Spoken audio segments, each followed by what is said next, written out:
Coming up on this episode. It's amazing out here. Look at this. So I just got my new Bluetti power station and I'm going to install it here, but it doesn't quite fit. It's like a millimeter or two off, so we're going to try to figure this out. Now it fits in here. Look at this. So I designed this like this. So this is on a hinge that can lift up. I need to be able to fit this cable from this cable here to plug in some solar, or I'll be able to switch it with the cigarette lighter. Now I have a cigarette lighter in the back of my car here, which you can see it's common on Honda CR-Vs, but this is a really short cord, so Bluetti make these cords longer. So now you can see here, it's so tight in this frame. I don't know. Underneath here, I've got a full spare, so it's a little bit pushing up, but there's a bit of flex. I might be able to squeeze it back here. Well, I think I found a solution for this. I moved a few things around. Let me show you. So I pulled out my 2 rolling bins and I started moving stuff around. You can see down here, I've got basically backpacking gear, trail running, and this was the empty space here, so I got my poles and stuff. So those 2 bins go in here, but I couldn't fit it under here. So what I did is I moved it up here.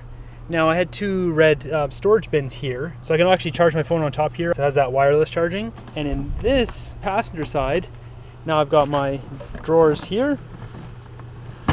So that all is nicely accessible. It goes right against the wall here on the door, so it's basically using all the space. This cable coming from here, which is actually the one from there, I feed it through there. It's just too hard to feed it through here. So I just have it kind of tucked into this thing here, and this cable plugs right into there. And now I've got solar power, which is coming off my roof. Now when I want to drive and I want to charge this thing, what I can do is unplug this and plug in this one, which plugs into this cigarette lighter here. So this one, just plug it in.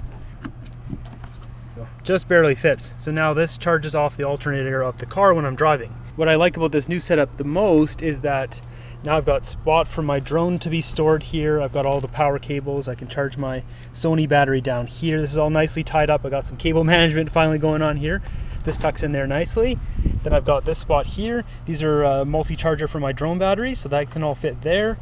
I don't have to charge these very often. These are my my razors. I've got 2 razors here, but at least I have room now to put all my cameras here and all the drone batteries and everything. And I also got my blender here. And you can see here I'm getting input of 6 watts apparently. The solar panel is 160 watts. It usually pulls 100 watts in full sun, but this is mostly full right now, so I think it trickles at the end. And one final thing I've got is I've got this plug set up. This plug allows me to plug the unit, the Bluetti, into a wall outlet. So if I go in my passenger back door here, here's the extension cord. It's about 100 feet, so that's what's connected to this. So I can pull this out of my vehicle and run it, far away to plug it in. What you can do is roll up to a library or something after hours and just run that out of the car. And if you get a close enough parking spot, you can just plug it into the outside of a building and charge up, without having to, pull that unit out. Now with the solar, I don't think I'll have to do that hardly ever, hopefully 0 times, but I have that just in case because I used it quite a bit last year. I'm currently at some random mall in Calgary. I've uploaded my YouTube video at a TELUS store for all you van lifers. TELUS has free internet. I'm actually a customer, but they free super fast internet. You can upload YouTube videos. We're heading to Lake Louise now. I've got a couple secret camping spots. We're going to be parking there at 5 a.m. bright and early so we get a parking spot, because if you haven't been to Lake Louise, it's impossible to get parking unless you go at 5 a.m.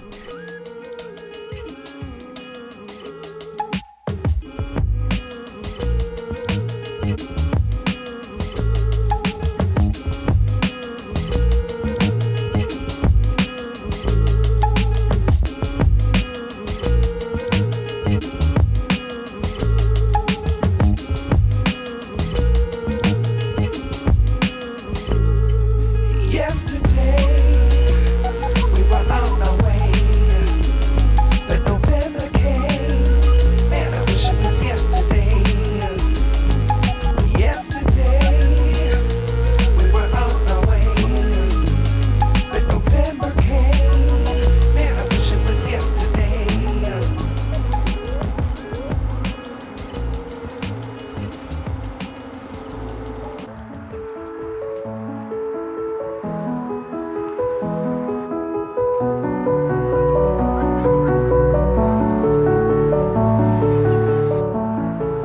I don't know what it is about mountains.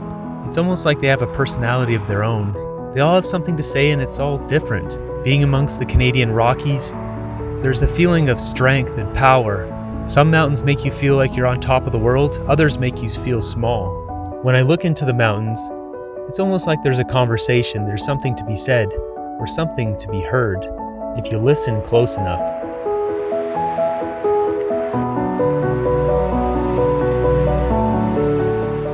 So I was talking with a park ranger here, and she was telling me Lake Louise has paid parking. I didn't realize that. It's $16 or $19 a day to park. So I was planning on staying there 2 days. You can park overnight, but it'll be 40 bucks basically. So I might try to do both of the 6 plains of glaciers, whatever it's called, and the Beehive in the same day, which would be 30-something kilometers. Well, let's just start early and see what happens.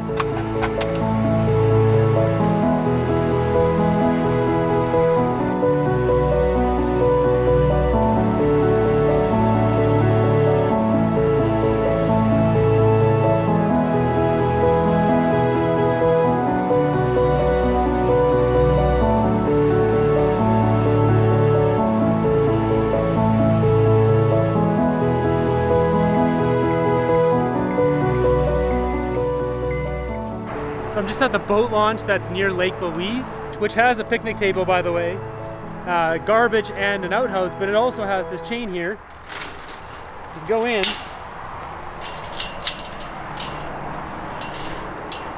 Shut the gate so wildlife doesn't get in. Now check this out.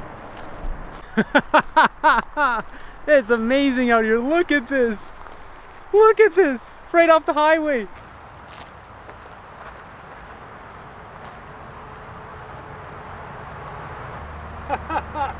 Look at this. So there is a little trail right there, and there's one right here.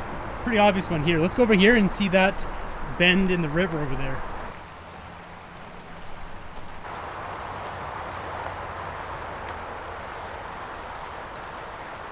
So we can obviously add water to the van life essentials you can get here as well. Pristine glacier water. Well, I can't wait to drink some of this.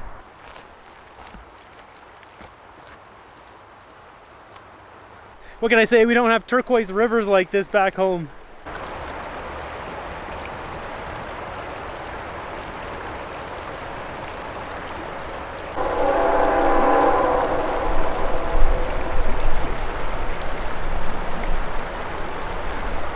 There's a train coming over here. You can hear it. It's coming in.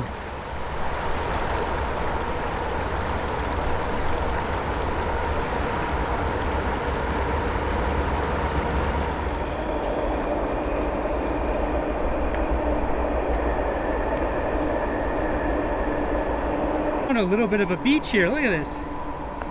Just beautiful. Wow, there's mountains up there. Train's still going.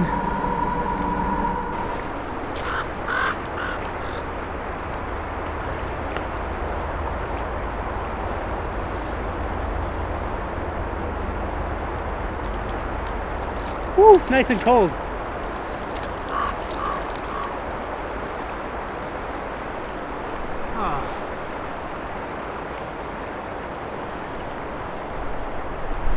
If I were a betting man, I would say that campfire is probably not allowed. I'm feeling a little bit exposed here in grizzly bear country without my bear spray, without my knife. All I literally have is this camera and a tripod. I don't really want to try to fight a grizzly with a tripod. So let's go back to the creek and go down the other trail on the other side a little bit. And yeah, we don't want to get too far back here without my actual gear. But what an absolute sanctuary back here, just off the highway. Amazing. All right, so we're back to the starting point. Now let's head over to the other side here. Look at the color of this water. Unbelievable. Little trail up here.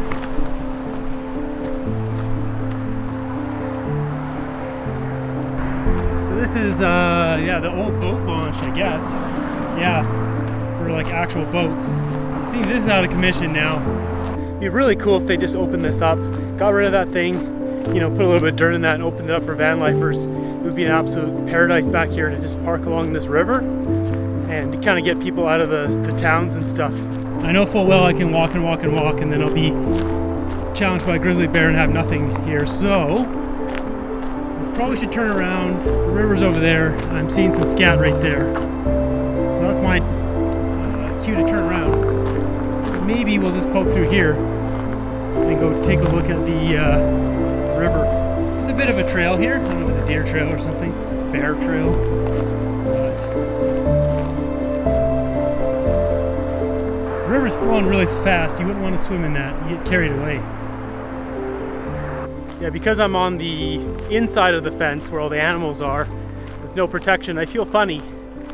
I don't usually feel like this on Vancouver Island. We've got cougars and black bears. They're both scared of people. They run away. Like where I'm from on the island there's so much logging. They run for hell. Like they're so scared of people. So the grizzlies, especially since there's no logging around here, they haven't really been trained that humans are the scary thing to watch out for. They're the apex predators. So time to go back to my car. At least grab my backpack so I'm armed.